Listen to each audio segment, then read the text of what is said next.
the 4 o'clock hour and another for the 5 o'clock hour. We'll go for a quick break. When I do come back, I reel out the big stories. Please do stay tuned.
Into the big stories proper. I've got quite interesting stories lined up for your listening pleasure. Now, number one, Fubara, the governor of Rivers State, Governor Fubara, His Excellency, he's saying, or he said, I think yesterday, he said that the commissioners who recently resigned failed to keep records. And I find this really interesting, and I'll tell you why, and that's why we're talking about it.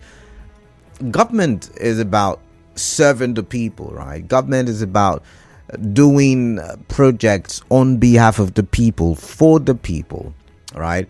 And it is believed that the people in governance, either the legislative arm of government or the executive arm of government, or even in the judiciary, are representatives of the people. And it's no wonder people would say the judiciary is the hope, the last hope of the common man. They tell you, oh, the legislators are representatives of, the people. Then they'll tell you that the governor or, his cabinet is executing projects on behalf of the people. And they say, oh, they have our mandate, or we have the people's mandate. Those are political terms we get to hear every now and then. So the government is for the people, right? And so if you're serving a people, if you're working for a people, it is believed and it is expected that you give, an account. You give stewardship, is that what they call it, of your time as governor, or your time as a legislator, or your time as a commissioner. Now, the governor made a revelation yesterday that all of them, about 8 of them, maybe some of them, did not have records. They've been looking for records. Oh, this project, we did it. There are no records. I don't know why we're taking this lightly, because the governor said he has left them in the hands of God. Is this not how... how do I'm not saying anybody's corrupt now. I'm going to watch my words. But is this not how we get to see corruption thrive in the Nigeria, in the country called Nigeria, in the Nigerian space, so to say? Is this not how it starts? Because if we can't see records, how then do we probe? How then do we retrace our steps where we feel we made mistakes? How then are we sure that we are doing the right things if there are no records? And I find it worrisome. I really find it worrisome. But let's take a listen to the governor. Let it not be that I'm the one who's, bringing up the news when nothing really was said. As commissioners, there's no record in their ministries. We've had a few meetings with people. We're looking for records. But that is for them and their God. I'm not bothered about that. But you that are coming in now, please, do this work as seasoned administrators. Work with your permanent secretaries. The ones you don't know, ask them, they will tell you, they will teach you. It doesn't reduce you as not being the head, but it helps you to succeed as a good administrator. So let me thank you.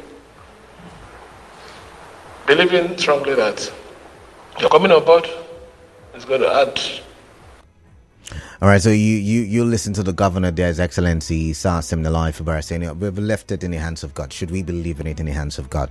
Should we not have proper documentation as to people's time in office, whether as commissioners, whether as whatever position you have in government? Should we not? I don't know, but let's get your thoughts on that very one. The commissioners did not leave proper documentation, and the reason why he said that was because he was trying to tell Rivers people about his documentation keeping abilities, right? How he has so much paperwork as to his time in various strata of the civil service. So should we? I'm not saying anybody is corrupt or anybody is guilty, but Rivers people, I guess, we are owed that responsibility, or the Rivers people should, experience some kind of or some level of accountability, from the different arms and levels and different parts of government, so to say. But let's quickly look at the second big story. The second big story has got to do with Labour. Labour is rejecting. No. How do they say? We no go gree or we no go gree. Labour is rejecting. Labour is saying they would not accept the 54,000 naira minimum wage. There was a meeting held sometime today, in continuation of yesterday's meeting.